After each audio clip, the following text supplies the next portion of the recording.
and it is Taco Tuesday, my absolute favorite day of the week. Come on, it's Taco Tuesday. It's TacoTuesday.com. Taco Tuesday. It's Taco Tuesday. Taco Tuesday. It's Taco Tuesday. Taco Tuesday. All right, you guys, welcome back to another edition of the TacoTuesday.com podcast. Today, we are very excited to announce that we have Captain Chris Chowdah Hill, the commander of the USS Dwight D. Eisenhower, otherwise known as the Mighty Ike. Captain, thank you so much for joining the show. Yeah, it's my pleasure. Taco Tuesday. Happy Taco Tuesday. Yeah. Happy Taco Tuesday. Yeah, I'm so excited. So, the way we found you was through Google alerts for Taco Tuesday, and there happened to be this commander, this commander of an aircraft carrier that was celebrating Taco Tuesday. So naturally, we had to look into that, and we found you. Right. And so I guess a good place to start would be, I saw you had posted on X that reason number 8 for celebrating Taco Tuesday on the ship was to confound the enemy.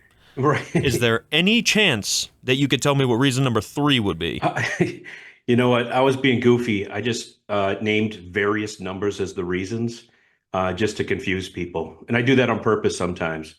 But there is no number 3. If we go back in like history of why I keep talking about Taco Tuesday, I can explain all that. It was originally a communication trick. So I would get on the ship's, PA system. We call it the 1MC. And I did this on a previous ship when I was the captain of it. And I would, every Tuesday, I'd get excited. I'd get on the 1MC and say, today's Taco Tuesday, my absolute favorite day of the week, right? And I said it over and over every single Tuesday for years.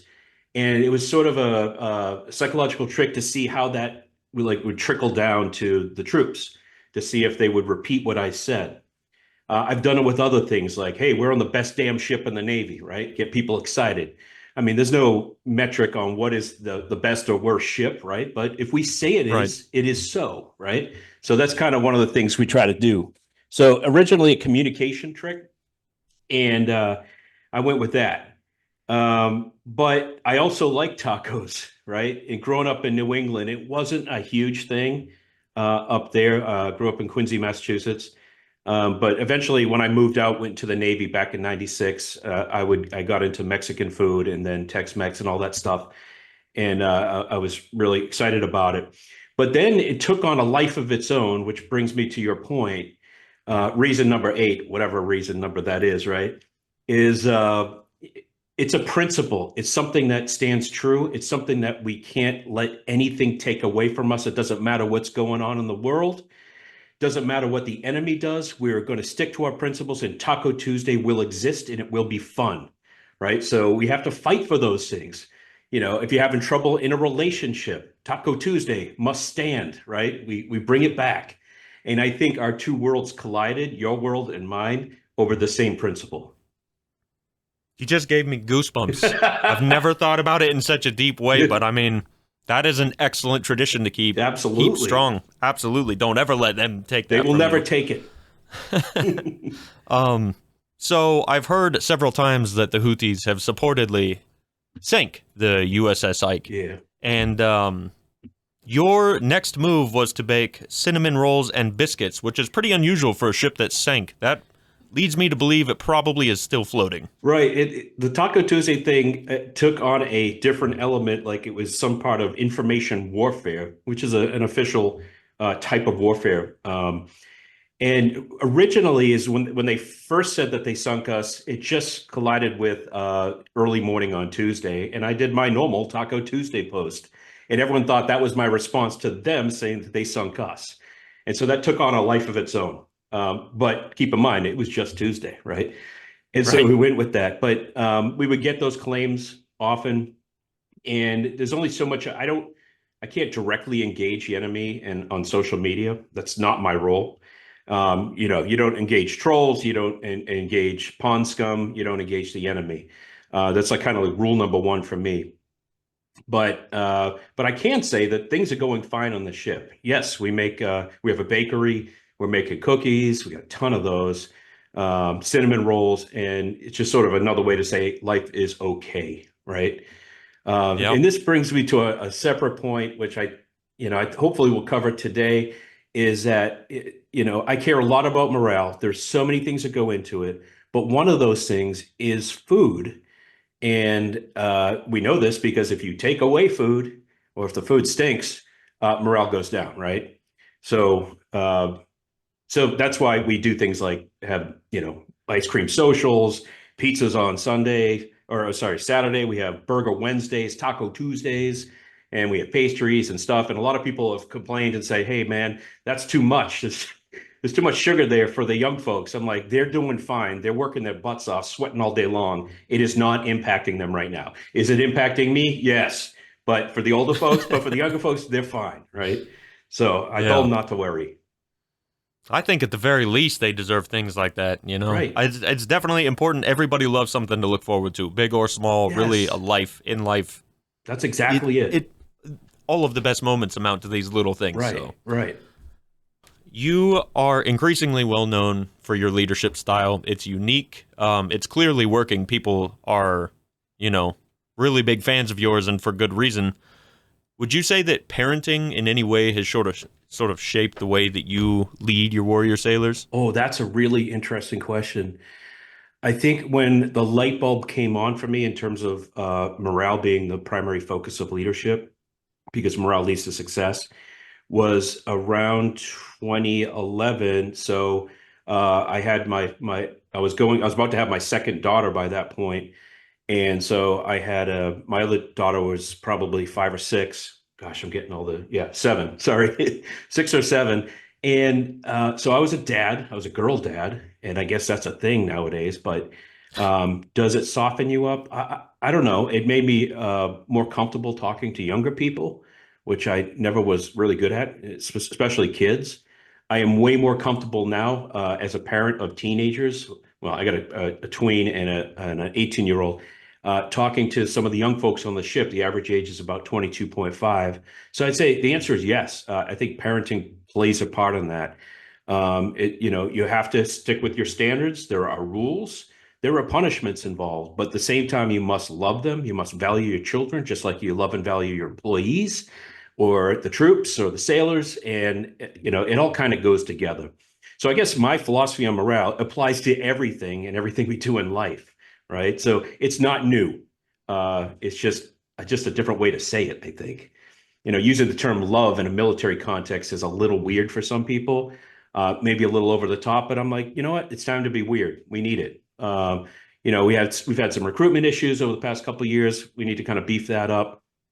The ship itself, those sailors had just done 2 back-to-back deployments during COVID, so they had no good opportunity to actually see the world. I mean, that's the best thing about the Navy. You get to see the world, visit port calls, usually about 4 or 5 days a piece, and take over the town. And they just didn't do that. So I was excited about the deployment that was going to start in October of 2023, and I talked about it a lot. We made plans to do several European port calls, and it all changed when on October 7th when Hamas invaded Israel. So I just went off track there, but I think I answered your question. Yeah.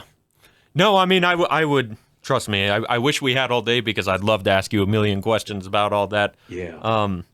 But at the same time, I would like to keep it positive. I know your mind is always on such stressful things. I'm hoping to give you at least a little bit of a reprieve I from appreciate it. some of the more stressful parts of your life. I like that. So you have roughly 5,000 people on board your ship that are under your command. Is that correct? Yeah, when we're on deployment, 5,000 people, but under my direct command is only 3,000. We call it the ship's company. Only 3,000. Yeah. So only 3,000. It's a lot. I mean, a typical ship has about 250 people. Aircraft carrier has way more than that. So it's just like next level in terms of leadership. You don't get to know everybody. It's unfortunate. And we have like 30 to 60 people coming each month as new check-ins and then people leaving. And I'll see people and I just don't, I might not have seen them before. It's a little disheartening from a leadership perspective because you want to know all your people. You want to create that family environment. And, it's hard to do something of that size. There have been studies on this. There was one on like how many social media friends you truly have, and it's about 200. After that, you tip the scale and you don't really know the folks. The same applies to ships. But having said that, hey, why don't we try to make it a family environment of 3,000 people? We have common values, we have common phrases, like best damn ship in the Navy. We have Taco Hmm. Tuesday. I mean, the things that bring us together. Yeah. No, that it's funny that you say that. You've really manifested that we are the best damn ship in the Navy, Yes. And I think it is true that if you have everybody on that ship believing that it's the best damn ship, Yes. and performing to the absolute best of their abilities, they're motivated, they have great leadership, I think that's important. It's all about the little small moving pieces, especially with something as Yes. broad as warfighting, Yeah, the little things matter. It's the little things that Yeah, matter. and they keep the ship running, which keeps the warfighting going. Yep. So it's all connected. So Yep. yeah, I totally agree with that. I saw that two of your sailors got Taco Tuesday Oh tattoos, yeah. which it was kind of a funny thing. I was like, oh my God, look at that. It's a taco with Tuesday. Right. They're going to have that tattoo forever. It reminded me of my grandfather. He was a Korean War veteran. He was in the Marine Corps, and he got his EGA tattoo from someone who probably shouldn't have been giving tattoos. Right. And they put it on his arm, but they did it backwards. So his whole time in the Marines, because he got that right after boot camp, Right. he had to keep his tattoo covered up. Anyway, that was kind of an No, irrelevant story, but they have relaxed some of those standards so that, I don't know yeah, about the Marines, but I know the Navy has. So, and I've always said that the more tattoos you have, the more you love the Navy. And I think that's true for some people. But yeah, so and that's another like part of that leadership gimmick, the more you talk about something, positively, it ends up on ball caps like you have there, or t-shirts. Best damn ship in the Navy ended up getting painted in our hangar bay. There was a young petty officer said, "Sir, I'd like to paint." I said, "Okay, have at it." He was a great artist, and I trusted him. And I figured the letters would be like maybe 10 inches tall. They were like 5 feet tall, and that thing spread out through half the hangar bay. I'm like, I am going to get in trouble, but no one's complained yet, and it's made for a good backdrop in several photos. Yeah, and so two sailors were very excited after our last port call. We went to Greece. We only had two port calls the whole deployment, and they showed me a picture. They sent me a picture, and I had them come up to me, and they showed me their calves, and they had Taco Tuesday with like a little taco with a smiley face on it. I'm like, what did I do? But it's good, and they were excited. yeah. Well, the real reason I brought up the tattoo story was because it is a funny thing, but it's also really a testament to, the impact that you've had on these young people's lives that's going to stick with them forever. Right. They're going to be telling their grandkids, "Grandpa, what the hell did you get that tattooed on your leg for?" "Oh, I had this great CO on the USS Ike." So it's powerful, really. I hope it goes it's the proof way you that just said it does, but I don't know. You know, when you're 75 years old, the kids are gonna be like, "Grandpa, what did you do?" Oh man, we'll see. What was your opinion on saying goodbye to the Blueberries uniform? Oh, the blueberries. I think I wore that thing approximately 2 times while it was out. So, and it cost me a lot of money to buy it. Um, it was just weird. I think, some of us had a little bit of an identity crisis. During that time, from 2001 until almost present day, we had tens of thousands of Navy sailors, reserves and active duty, serving on the ground in Iraq and Afghanistan to fill gaps in the other services. So we became sort of ground tactical in a sort of weird way, right? And that kind of manifests itself in some more tactical looking uniforms. Eventually, we got over that. It turned out that the blueberry uniform was not rated for its melting point or whatever for shipboard use, so we couldn't wear it on the ship. And the same with the follow-on uniform, which was camouflage green variant that was not for the ship. So we have now transitioned, slowly happening, to one that is blue for the enlisted and one that is khaki color for the officers. The blue one looks a lot like what the Coast Guard has. So that's Right. where we are. It'll probably change Yeah. again, but in my lifetime. So we'll see. Yeah. No, I just remember there was a lot of social media buzz about it, and one of my buddies was in the Navy Yeah. right out of high school, and he hated that uniform. He's like, "What am I trying to blend in with the ocean?" Right. What I am know. I? We had It just- one point where a lot of sailors were leaving earlier than we expected from the carrier one day, and this is on a previous ship. And someone said it looked like a blue tsunami passing through the pier. And I looked down, I'm like, yeah, that does look like a wave, blueberry uniforms. Yeah. Yep, that's true. So I wanted to ask you, when you have Taco Tuesdays on board your ship, could you paint a picture for us of what that looks like? I mean, there's thousands of people, that's thousands of tacos that need to be made. How do Yeah. you guys set that up? Oh, I have, I'm not an expert on this. We have a food services division, probably 100 to 150 culinary specialists and trained leadership. They basically plan out the meal, all the meals throughout the week, and the leadership like kind of drives it. And then there's a whole supply system that must get the stuff ordered beforehand. So they got to break it out of like refrigerators. That's a whole process a day before, and then get it on hand and then start cooking. But we're doing about 15 to 17,000 meals per day when we're on deployment. It's just a massive operation. And so, there are boxes and boxes of taco shells, right? And they get them out there, and then someone else is cooking the meat, someone else is preparing the vegetables, the refried beans, all that stuff. It's something to watch. And I've taken a few pictures of like some of the mass quantities of this stuff. It's just crazy. And you can like make it look nice too. There's all kinds of things you can do, but it's just tacos. Yeah. No, I mean it's sort of interesting to hear culinary specialists. I didn't realize that Yeah.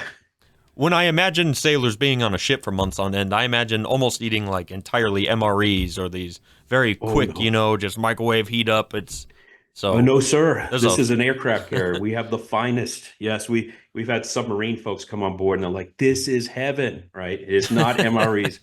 Not every day is it great. Some say other people will complain they want, Chick-fil-A or something. I'm like, we're not that, right? We're not a restaurant because we're trying to mass produce, but they do a super job. And those are our cooks. And some of them actually end up going. I've known some that have worked at the White House. So the White House culinary specialist is usually Navy folks. And then they'll come back to the ship and provide their, expertise. Some will send off to like baking school, cake making. Man, there was a new cake almost every day on that ship for some function. We didn't do birthday cakes necessarily because with that many people, I think we figured out there were 16 birthdays per day on average, and it would just be too much. So, yeah, quite an operation. when you have leave, when you have a couple weeks, to be with your family, your wife, daughters, what have you. What is your favorite thing to do? Like what do you make it a point to do when you go out and see everyone? When I can actually get out, we like to go to New Hampshire. There's a camp that I used to work at, Camp Calumet Lutheran. And I used to be a counselor there. My daughter, my 18-year-old, has been a counselor there. She just finished up this summer. And my youngest is a camper as well. So we go up there. You can like rent a cabin. I mean, and then I'll do like pretty much nothing.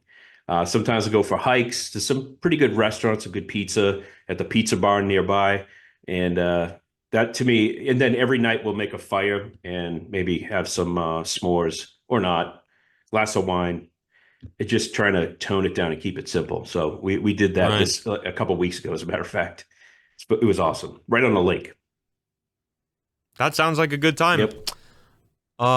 So you are in the process and have been for some time of writing a book, and I was wondering if I may ask, what is this book about? Right. So the book is the bigger picture to my philosophy called The Way of the Warrior Sailor. I haven't named the book yet. I've had different ideas, but it starts with the central premise that morale leads to success, and it leads to people caring a little bit more. It leads to more success on inspections, and it can lead to combat success. In fact, we have seen all of that over the past 10 months. It's all come to fruition. The process works. It starts with some baseline assumptions on how to create morale and understanding what morale is. Morale is not happiness, right? I mean, I guess some happiness contributes to morale and vice versa. There's no doubt, but it is definitely something deeper than happiness. It's spiritual. It is motivation, pride, that kind of thing. One definition was the spark of the divine. I was like, that is the best definition. It is deep. So, anyways, how do you create it, right? And it starts with loving and valuing people. And in the book, I'm trying to go through various examples of how you can do that. It's sort of like Maslow's hierarchy. You need to be loved and valued. And I've heard people say, nah, I don't need that. I just need to have like, purpose. I'm like, okay, well, that's number two, to give people mission and purpose so they understand that their job contributes to something. They're part of something greater than themselves, right? It's a beautiful thing about the military and the Navy specifically. You can be part of something greater than yourself. And I think a lot of people want that. They just don't know how to put it into words. So come on down and join, and we'll offer that to you. But it's not as easy as just talking about the philosophy. It's like, what do I actually do? So the book, it goes into the how-to. There's one chapter on communication. Like, how do you give a speech, or how do you give an impromptu speech? What if you only have like 2 minutes? What should you say, right? And how to prepare things. One example is like, if you're going to have all your troops around, you probably need to talk about 2 or 3 things. If you try 4, you're going to forget the 4th, and you're going to be flipping around your brain. So just focus on 2 or 3 things, put it out. Everyone's happy, and it's okay to repeat things. And I talk about best damn ship in the Navy, Taco Tuesday, and see how that plays out. And you're repeating other things as well. So it like sticks in people's mind. Maybe it's brainwashing. I don't know. I'm not a psychologist, but so it talks about a lot of that. There's a whole chapter on sleep. Oh boy. Just a smorgasbord of like different things that I've tried. And some of it I'm not adding. I did have a chapter on finding a common bogeyman, like the one thing that we all agree to hate so we can compare ourselves to them. Well, the irony to that is I used my current ship as the bogeyman when I was on another ship. I said, you don't want to be like Ike, right? Look how dirty that ship is. It's old, right? And then, by the luck has it, I am now the CO of that ship. So things like that. But yeah, so the book, man, it's going to take a while. I just talked to a professor the other day, said it took him 10 years to write his first book. I'm like, I'm going on 3 years now. I could do like a sentence per day. I just don't have the time, but I'll get it done. I promise. Yeah.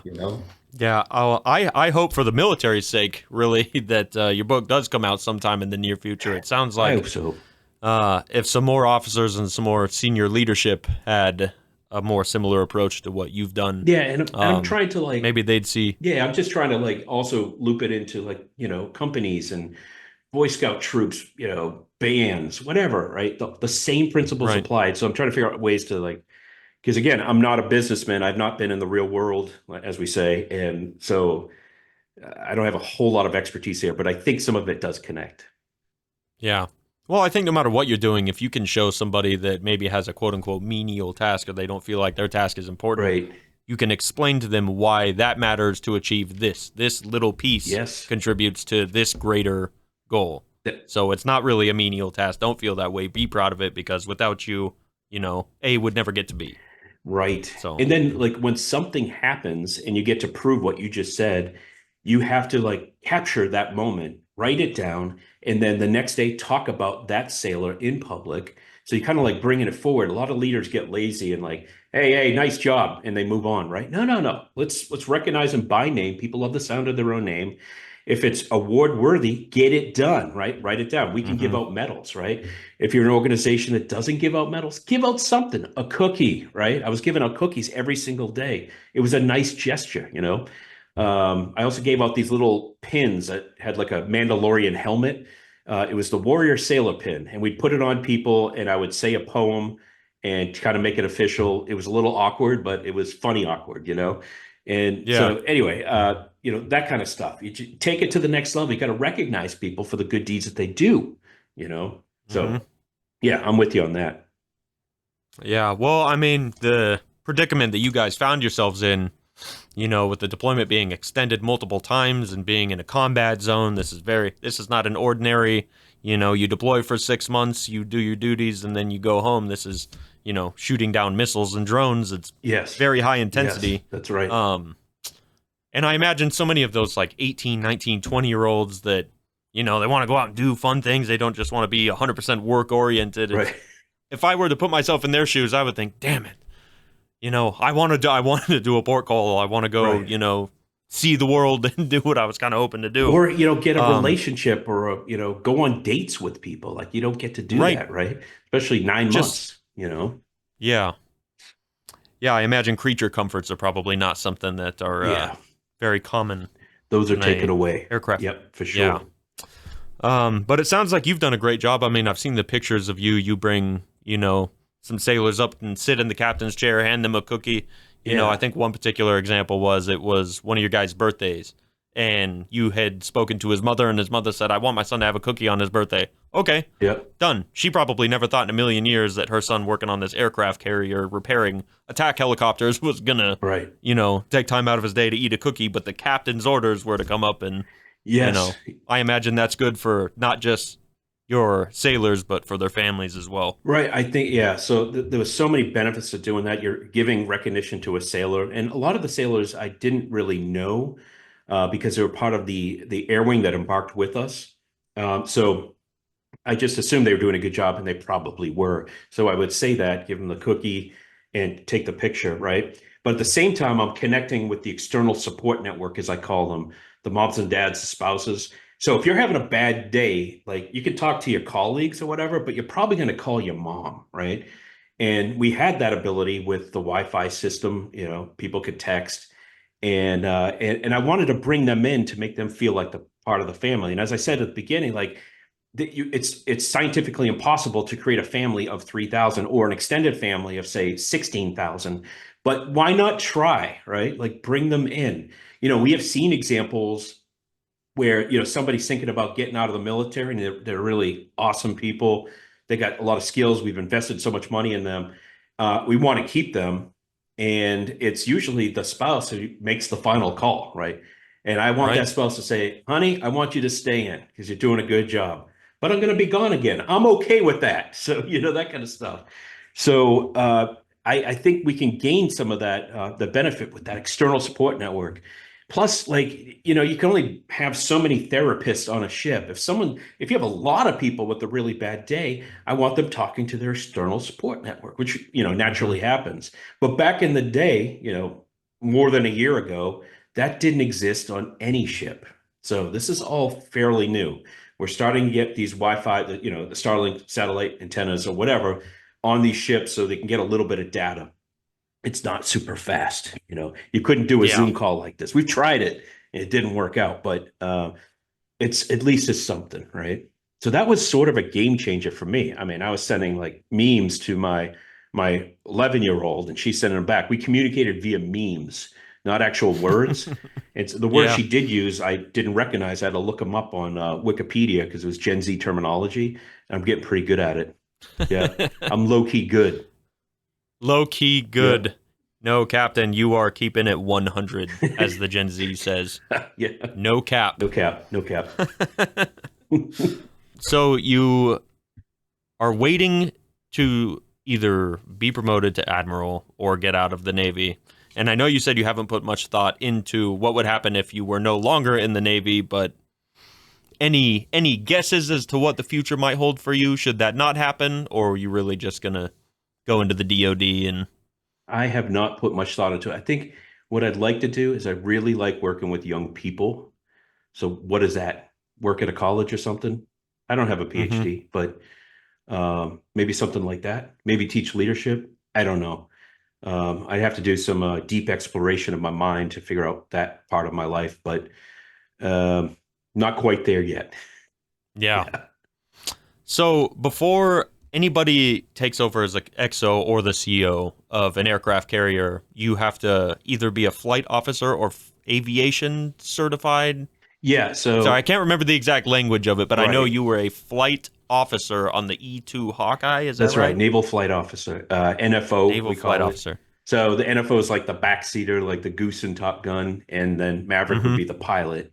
So we have a lot of pilots, we have a lot of NFOs, and you have to, worked on a carrier type aircraft have been a commanding officer of a squadron of carrier aircraft to become the CO of an aircraft carrier. And I think that's written into law somewhere. I should probably look it up, but we've stuck with that since the beginning of aircraft carriers. Yeah. And I believe you said you really enjoyed that, and it was something that you wanted to pursue. Is that right? Yeah, I thought it would be a challenge. As I said, I sort of had the light bulb came on when I was an XO, and XO was second in command and CO first command of a squadron back in the day. This is more than 10, 12 years ago. and I only had about 125 sailors in the squadron, 4 aircraft. And that's when I started really thinking about the science and psychology of leadership to see what worked and what didn't work. I was working with my CO at the time. I was his I was his second in command, and we came up with an equation for morale. Morale equals X, Y, and Z. And we had a bunch of things that we thought it was, and we're like, well, that one's more important than that one. And started weighting the factors, and we nerded out, and so we went from there. And I forgot the beginning of your question. It was you wanted to pursue staying in the right in aviation, right. And so I encourage people who enjoy leadership, that enjoy seeing people grow and succeed. If that makes you happy, and I think of like school teachers when they're teaching children, to see children do well. If that motivates you, then you got to be a teacher. If it doesn't motivate you, maybe that's not your business, right? And I realize the process to get there is super hard, whether you're a teacher or you're a leader in any organization. But I take great satisfaction in seeing other people succeed. And it's it's kind of, I haven't put much thought into this, but, the developmental aspect of young folks, between the ages of 18 and about 25, frontal lobe is forming. We've all been there. We made crazy decisions back in the day, but to see them come around and then become true leaders and demonstrate ownership of their skills, their equipment, and they're so young and they're leading all these new people coming in. It's just, to me, that fascinates me. So to go to the carrier path is an opportunity to do that kind of work, because you get to be the executive officer of an aircraft carrier, followed by the commanding officer of a medium-sized ship. As an aviator, you're learning how to drive ships at this point, so it's like a career change for you. And then you go become the commanding officer of an aircraft carrier. And right now we have 11 of them. All of the commanding officers are fantastic. Some of them are on social media, so you want to find them and follow them. These guys are top of the line, and they all enjoy leadership and dealing with people. You got to love people. That's it. Yeah. I should have just said that at the beginning. You got to love people. It sounds like you do a good job of that, though. Would you say that any of your experience with any of your officers as you were up and coming, were you more impacted by officers that you thought didn't have that great leadership skill? Or were you more impacted by maybe leaders that displayed great leadership? I think no, it's like it's both, right? Like you're watching people your whole life, if you're an underling, like we all are underlings, at some point, the people that have the crappy leadership, you're like, I am never going to do that, right? I will never say what that person just said. I'm not doing it. And I had a lot of people like that. And I had some that were just outstanding leaders that were energetic, and they had some spirit inside them. I was like, what is going on with that person? And I think of a few people right now like that it was, in the moment, I didn't have that same spirit, but I saw it and I'm like, I got to get that. And I finally found it. It just took a long time. So I had my own personal growth, but yeah, mentors that got you there and the people that you ignore, right? You got to take both and then put it into a package and write it down and say, these are my principles.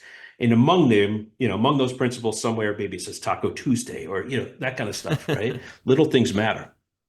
Yeah. I mean, really, some would argue they're the only things that matter at the end of the day, when we're all on our deathbeds. Yes. We're not thinking about our bank accounts or anything sort of superficial. We're thinking about memories. I can tell you a story that I haven't shared with anyone else in a long time. I shared it with my daughter the other day. So leadership is sort of, and I think Eisenhower said it's like the art of getting people to do things they otherwise wouldn't do, right? So, to me, it's like, how do I get someone to do the right thing when nobody's looking, right? So, okay, weird story, just bear with me. But I take over command of the squadron, very excited. This is like 2012. And I get it's my first time with a desk.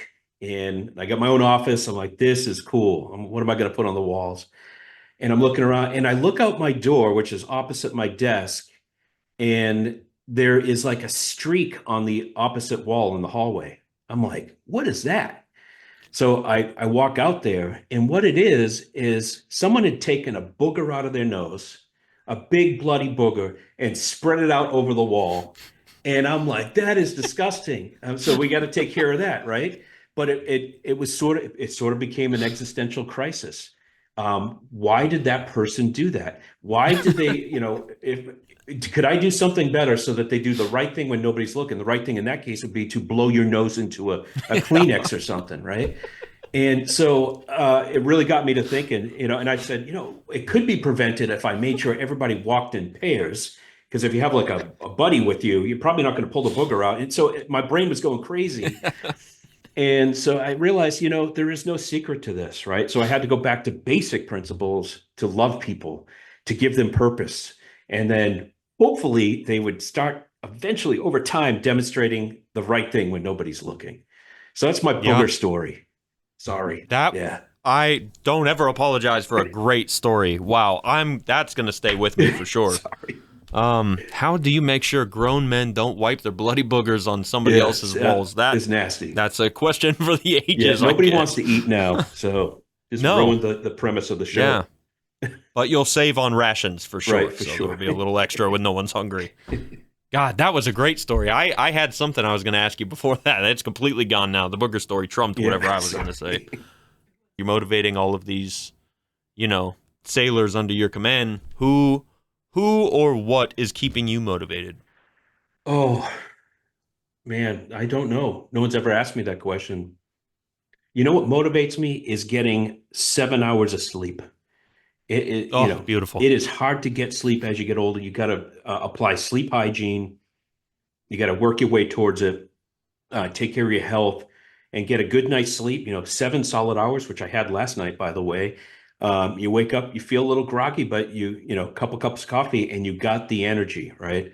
But I also have my wife. Like when all goes to hell, I go to my wife and she's like, honey, you've got this. Remember, you've done this before. I'm like, yeah. And so again, my external support network, when I'm away, she always brought me back. Back in the day, it was my mom. My mom passed away a few years ago.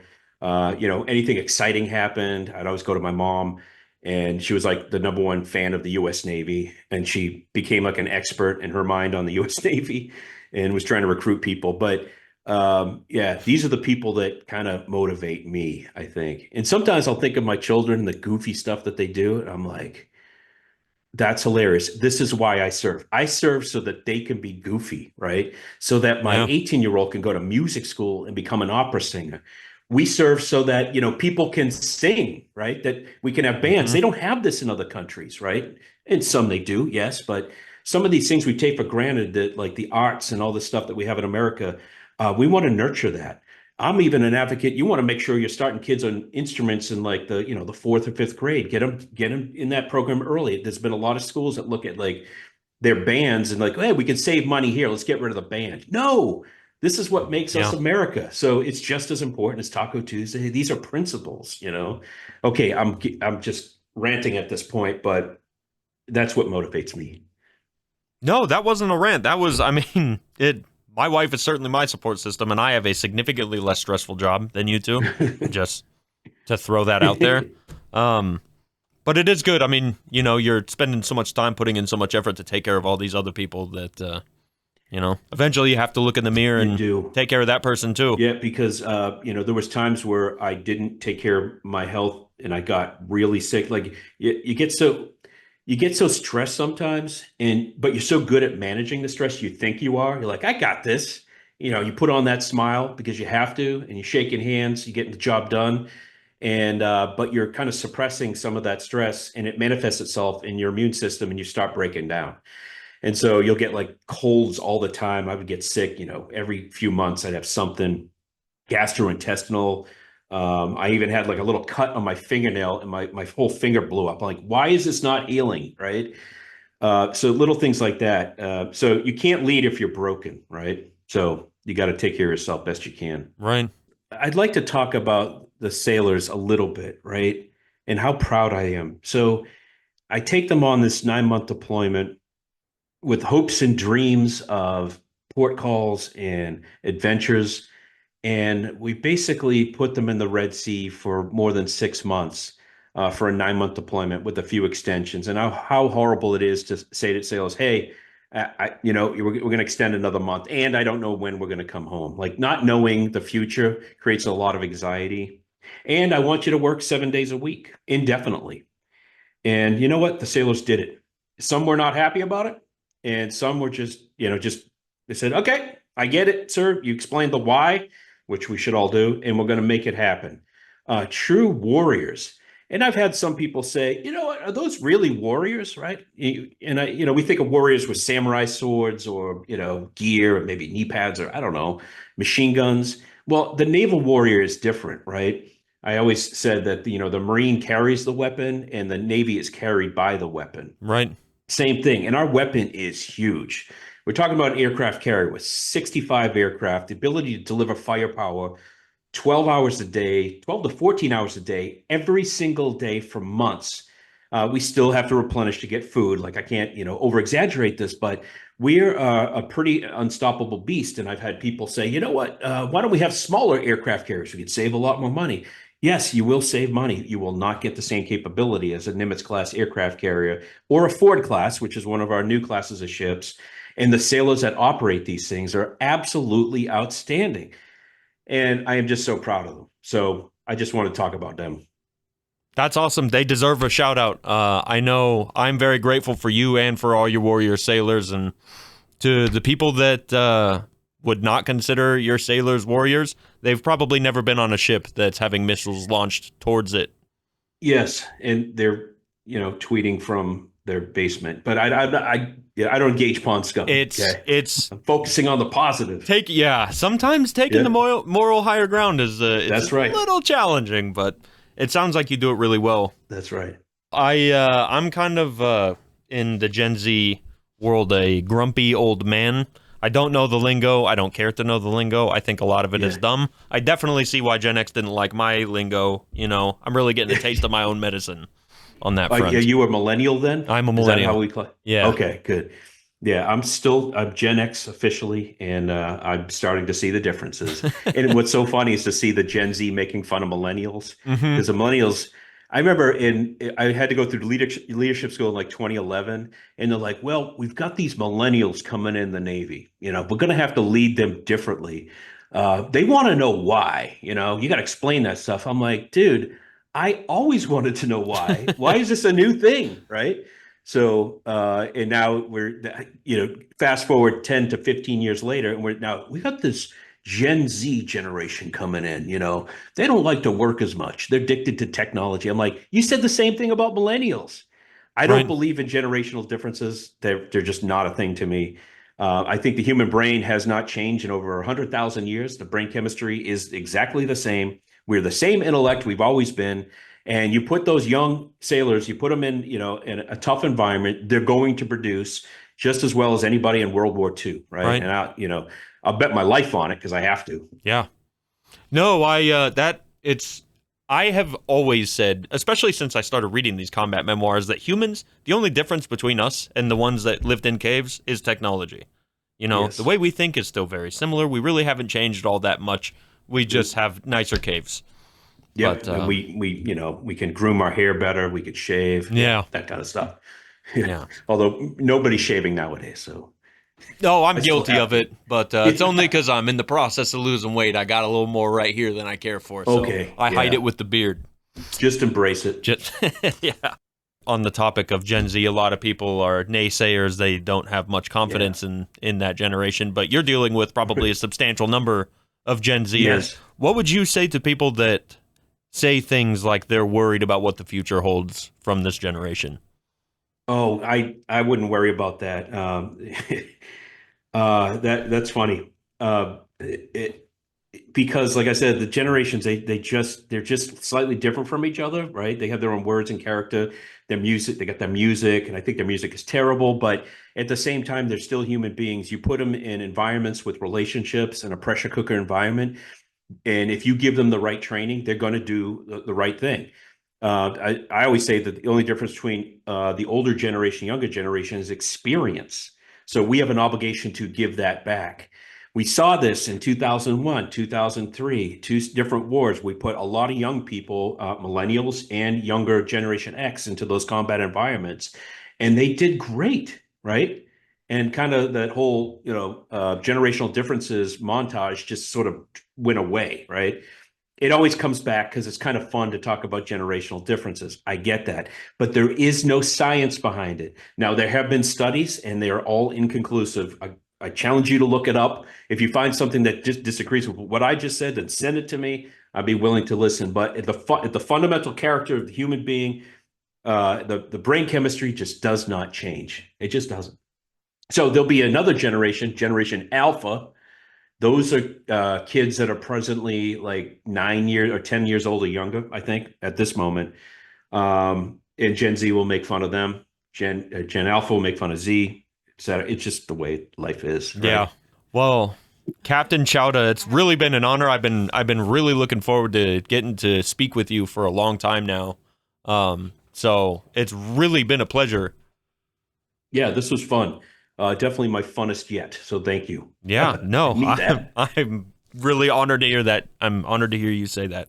And what do you say about that little green alien that's staring at me on your microphone? You are the only person so far, and I've had this little guy on my microphone for months. I mean, several months. Nobody's ever asked. Yeah. I don't know. I found him in the office when we were getting the studio set up a long time ago, and he just happened to be on the table when we were getting ready to go for the first one, and I thought, hey, I'm putting him on my microphone. It's a talisman of good luck. Right. So it must remain there indefinitely. If you remove it, everything's going to fall apart. So Now, you heard it from me first. Now, when people ask me, I'm going to say, well, Captain Chowdah advised me to keep the talisman on the microphone, so there it shall stay. Yes. All right. Well, Captain, thank you so much for your time. I know you have very limited free time and you want to spend it with your family, so I will let you get back to them. But really, it has been an absolute pleasure to have you, and thank you so much. Yes. Thank you, sir. You're awesome. And all the folks helping you out, thank you. Thanks, Pam, as well. And stay in touch, okay? Absolutely. All right, you guys, that was Captain Chowdah, Captain Chris Chowdah Hill, commanding officer of the USS Dwight D. Eisenhower. I am a big military history nerd, so that for me, this has been a very special day. Thank you all so much for watching. As always, happy Taco Tuesday, and we'll see you next time. TacoTuesday.com